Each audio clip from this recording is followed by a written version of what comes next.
Andi Moriahs was supposed to be delighted at a party her husband Avner had planned for her.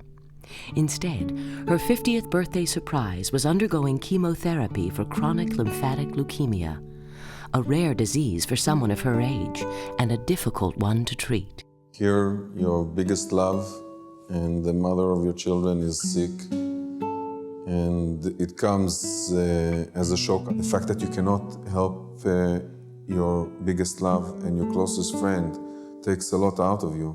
I think for my parents, it was the first time that it was something that it was out of their control. I was like scared. I couldn't understand what was going on. When my dad told me that I shouldn't worry, and if she needs any medical care, then he'll get everything she needs to get her cured. At the beginning, yes, thoughts went through my head about my own mortality, which you don't think about ever if you can help it. From the very beginning, I got the impression from Dina and her staff that you have this disease. We have identified it down to its core.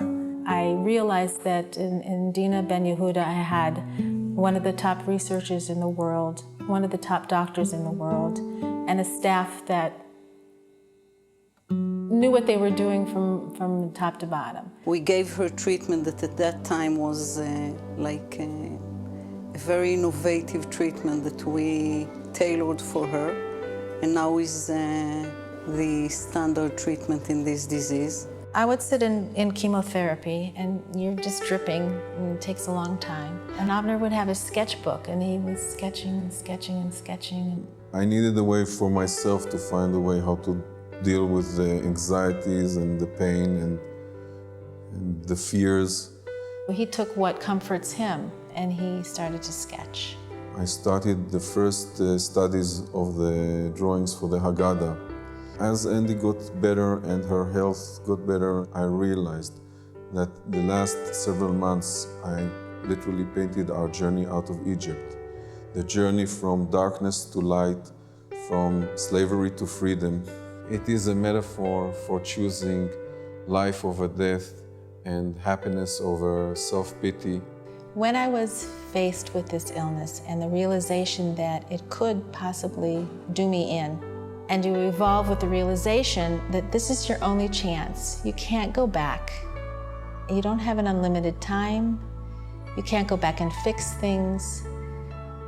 This is your life, and this is the chance that you have to make it right. When I started to work in hematology, and there were so many problems that my patients faced and I didn't know the answer for, that's when I went into the lab.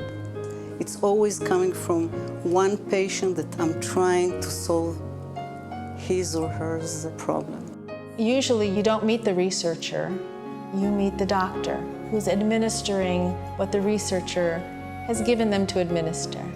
But with Dina, you get it all rolled into one. You get the person who is looking at your disease, all the while thinking how to use it to help you. It's like our motto. We're not treating disease, we're treating patients.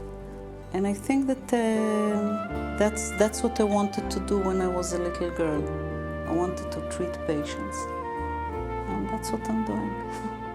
I think of her as somebody who gave me my health back and who is going to do her damnedest to keep me going.